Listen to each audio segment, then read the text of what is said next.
everyone, and thanks for checking in with us at Funeral Innovations Trends, Tips, and Technology, where we chat with industry leaders to discuss marketing trends, business tips, and technology innovation, and discuss how digital marketing helps you better serve your families. I'm Heather. I'm the Director of Marketing here at Funeral Innovations. And I'm Joey. I'm the Marketing and Design Coordinator at Funeral Innovations. And today, our guest is Kim Libertini. She is the co-founder of the grief support app, Goodgrief. Hi, Kim. Hi, thank you so much for having me. Yeah, thanks for joining us. To kick us off, can you just tell us a little bit about yourself and your business? Sure. So by day, I'm a K-12 STEM director, educational administrator. And my co-founder by day is a writer who writes for environmental conservation in the Southeast.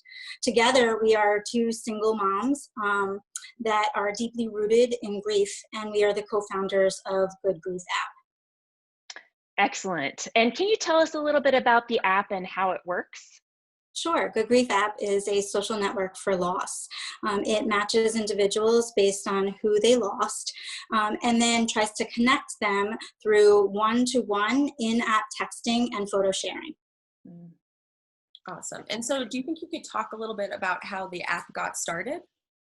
Sure. So both Robin and I are deeply rooted in grief, and we were connected by a mutual friend.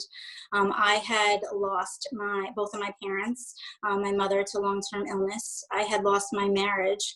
And then further down the line, I had been in a relationship with my partner, and he had died suddenly. It was a mutual friend of my partner's that connected me with Robin, because at the time, she had just received information that her mother was dying of metastatic breast cancer stage 4 and had chosen not to receive treatment, and her marriage had ended. And so this mutual friend thought that together somehow, because the two of us had navigated similar forms of grief, that we could support one another. He connected us through a text message, and for a year we supported each other just through texting. We became each other's lifeboat of support. And after a year of doing this, we realized that we were onto something, and that somehow we should offer this to others. And there was value in connecting to an absolute stranger, because they really don't know who you are in your everyday life. They don't know who you were before grief struck your life. And they have no expectations of who it is that you should be. And so we felt like through connecting people this way, the doors could kind of open for people to have honest and raw conversations about the emotions that are associated with grief. Mm-hmm. And so tell us your co-founder's name. Robin Boyd. And are you guys in the same area? We are not. I live here in New York, in Huntington, New York, and she lives in outside of Atlanta in Decatur, Georgia. So for that year, you hadn't met each other in person?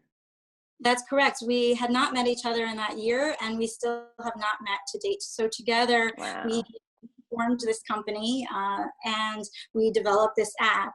And that was back in 2017 when we launched the idea. It was 2018 when the app went live. And to date, now in 2020, we still haven't met in person. Wow. So how has been managing the app kind of from two different areas? Like, how has that been working for you guys? So, I mean, I think that we're lucky, because this world of technology makes possible some things that weren't always possible years back. And so a lot of our meetings are here online, just like what I'm meeting with you today. And a lot of our information in terms of documents and other things we share through Google Docs. And, you know, together we carry meetings on a weekly basis, and we schedule them through our calendars. But ultimately, all the work that we need to do can really be done digitally. That's really cool. So could you talk about how you sustain your organization, since you guys are for profit? Sure. So, you know, one of the things that Robin and I are committed to is this idea that the app itself and the services that it provides to the grief community really should be free. And because these individuals are suffering from loss. And so essentially, in order to keep it sustainable, our revenue comes from the advertising, right? So we're seeking individuals that have vested interest in the grief community to advertise inside our app. And those individuals may be offering forms of grief support, maybe grief services, and then we can offer them advertising to this unique population of individuals. With resources that those individuals might need. Absolutely. So these can be bereavement resources. They may be some type of bereavement group counseling resources. They could be one-on-one individual psychological support. So there are all sorts of forms, including funeral services and other things, because we know, especially during a time like this, we know that some individuals may be in hospice care, and those the family members are inside our app because they need support of what navigating this path is like, and they need support in terms of how they'll handle the care after death and what that means for the family. That makes a lot of sense to me. And I think that leads right into our next question about how do you match people up? What's the process like for the person? And can you just talk a little bit about like who your users are? So it sounds like, I was thinking it was only after a death, but it sounds like it starts even before a death. Sure. So what's unique about our app is individuals log in and they create a profile. And essentially it's who they lost, when they lost them, how they lost them. And we define loss as loss of. And so essentially loss could be of relationship, right? It could be loss of a person that you once were connected to. And a lot of times we see people, for example, that log in and they create loss due to illness, and Alzheimer's seems to be the cause. So, so when we say loss of, it's really loss of an individual that played a role in our lives in one particular way. And for example, in Alzheimer's, we see that they are no longer that person anymore. And there's that grief that people feel because of that. So they indicate age, they indicate perhaps if they have some type of religious affiliation or not. They indicate whether or not they would like to connect with various people by creating a list of preferences in their profile. So for example, I might feel more connected to individuals that lie between the ages of 35 to 50, right? And then now that narrows the pool of individuals that I might be matched with. I might be non-religious, and so I might want to connect with someone that's more spiritual. I might only want to connect to single women, right? And so I can select that through the preferences. That's cool. It sounds really customizable, and I didn't realize that you could kind of customize who you're getting matched with as well in terms of narrowing those preferences down. So that's really cool. So what's the most important thing you think people should know about grief? Either through hearing about your app or not. What's the most important thing? So I think for the people that are in the midst of grieving, it's really important to know that there's no time limit on grief. And I know a lot of times society places these time frames, and people really think there's something wrong if they haven't hit those marks in terms of moving forward. I also think that there's no right or wrong way to grieve, and that grief is different for everyone based on the types of events that may have occurred in their life, or whether or not they are experiencing some form of compounded grief. Inside our app, we allow individuals to select multiple losses, and that will also fold into how it is that they respond to people inside our community. And they may be further down the line with the loss of their mother, but the loss of their partner may be in the acute stage. And so there shouldn't be expectations on what it is that they should do to properly grieve, and that grief is just going to be different for everyone. Once the people have their profile set up, then are they offered matches and they can accept them or not accept them? Or are they put into more of like a chat room, or how does that work? So they're offered a series of selections, and the selections are ordered based on when an individual was last online. So the most recent will fall at the top, and the most distant will fall towards the bottom of their selections. It is then up to them to initiate a conversation, and then it's up to the receiver whether or not they want to accept based on the individual's profile that has reached out. So for example, I might reach out to you, but you might say, oh, well, our religious affiliation doesn't really match, and I really feel like I would connect better to someone that was more aligned with me. And so you can just decline that, that match and that connection, or you could go ahead and accept. Oh, so can you kind of have multiple conversations going at the same time? Is that, you know, an option, or is it limited? No, it's multiple conversations. You can be carrying on as many chats as you want, but the chats themselves are one-on-one. So unlike what you see in, for example, Facebook groups or open blog sites, what happens typically, what we found was that someone will have an emotion that they want to express. They put that down in the chat, and what happens is everyone in the entire chat room or in the blog can then respond to that person, and they're open to any type of conversation with regards to that. We found that sometimes your emotion kind of gets pushed to the bottom of the feed and isn't received because there are a series of other comments and other things that tend to scroll. So what's nice about this feature is that it's just one-on-one every conversation. So you're not open to large groups. Yep. Very cool. That's a great solution. Talk about a little bit about how has your app been received? What do people love about it? Have you gotten any pushback? Sure. We've had a lot of stories about the app. People reach out to us regularly. Some of the interesting things that we heard were there was a woman that was serving overseas, and she had suffered a loss, and the nearest bereavement center was 2.5 hours away for her to receive some type of counseling or support. And so the only way she found getting support was actually through our app. And it just made it feasible given, you know, her hours of duty that she was able to connect with people when she needed them. We received information, like a feedback information from a gentleman who's inside our app. He lives in a very small community. He lost his wife to suicide. There were no other individuals in his community that had suffered that type of loss. He had had 2 children, and he was struggling with, how do I move forward, keep some level of consistency in the lives of my children as a single dad who and also process this fact that my wife just commit suicide.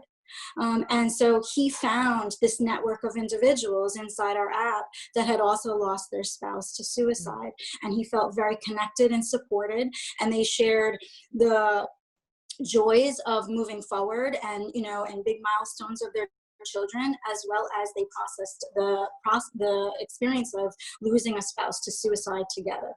And so that was something that he felt like he would have never found in any type of bereavement group through his town. Yep, that makes a whole lot of sense. Hold on one second, Joey. And have you had any pushback from people about having an app like this? So initially, when we launched the app, one of the things that I can tell you is that we were initially a pay-per-use app. So our target was, you know, it was $4.99 a month, and we were making it sustainable through the user. And the pushback that we received was, you really shouldn't be charging anyone that's in the process of grief for this service. We want this for free. And so we responded to that feedback. And, you know, within 6 months, we pulled back the pay-per-use, and it is now free for all users at this time. Right. Gotcha. Yep. I was going to say that I bet it's pretty rewarding to kind of hear about the personal stories that you guys have positively impacted, like you were sharing a little bit earlier, and you know, to see the good that your app is bringing to people. I bet that's, like I said, really rewarding. I want to ask, so what is your app's relationship with funeral homes, and do you guys do any partnerships with funeral homes at all?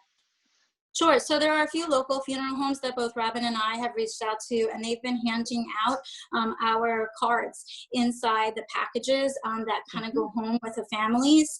And so we have that. We did do some work with with some funeral places. For example, we paired with Little Miss Funeral. I don't know if you're familiar, and the traveling funeral director to work for Grief Awareness Day. And so we had done a video series with both of them. And then we also worked with Marianne Thomas, who is from the Funeral Zone, and that's in the UK. And so they also list us as a valuable resource on their site. Gotcha.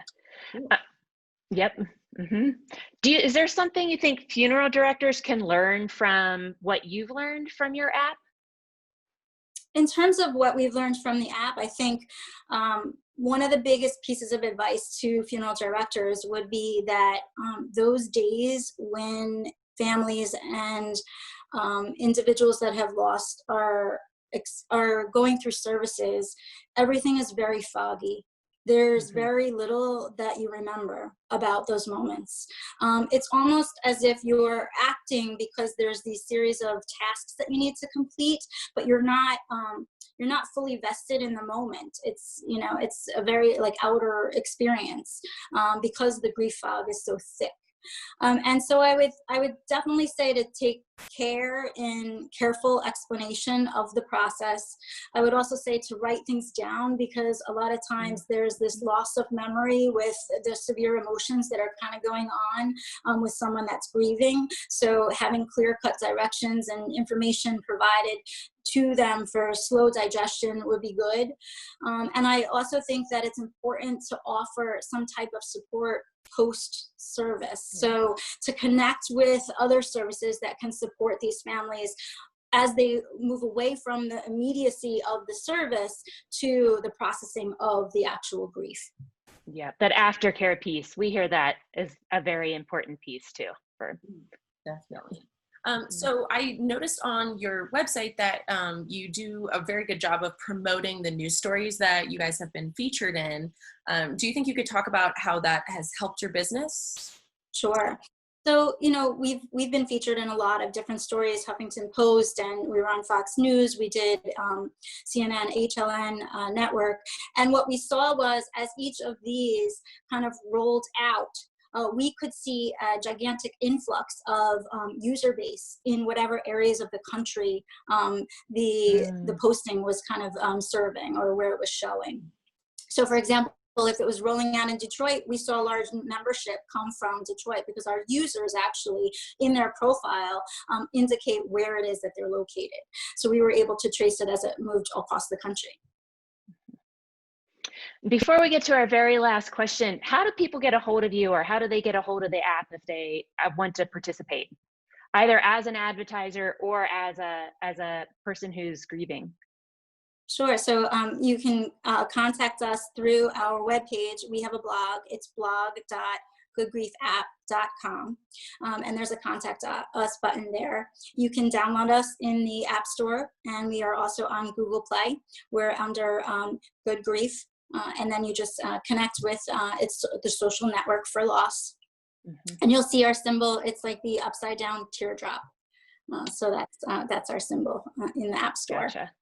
And then you can email us at good.grief.apps2017@gmail.com.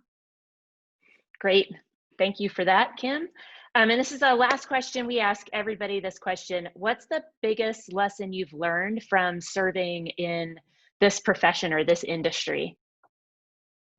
I think, you know, technology is forever changing, and it's changing fairly rapidly. And I think that as leaders in, you know, in app technology, you need to be responsive, you need to be reflective, and you need to be always willing to update and make changes accordingly. That's a good lesson. That's one we believe in too. It's a lot of what we do. All right, so that is it. Thank you so much, Kim. We really appreciate your time. And thanks so much for joining us this week on Funeral Innovations, Trends, Tips, and Technology. So we'll be posting this video on our blog, on our YouTube channels, and you'll be able to access it on our Facebook feed. And we'll be back with another show next week, so make sure to check back in with us. If you have any topics you'd like to see discussed or someone you'd like to hear from in an interview, make sure to comment it down below. And be sure to visit our website at funeralinnovations.com. Have a great day. Thanks so much. Yeah. Thanks so Yeah. much, Kim. Have a good day.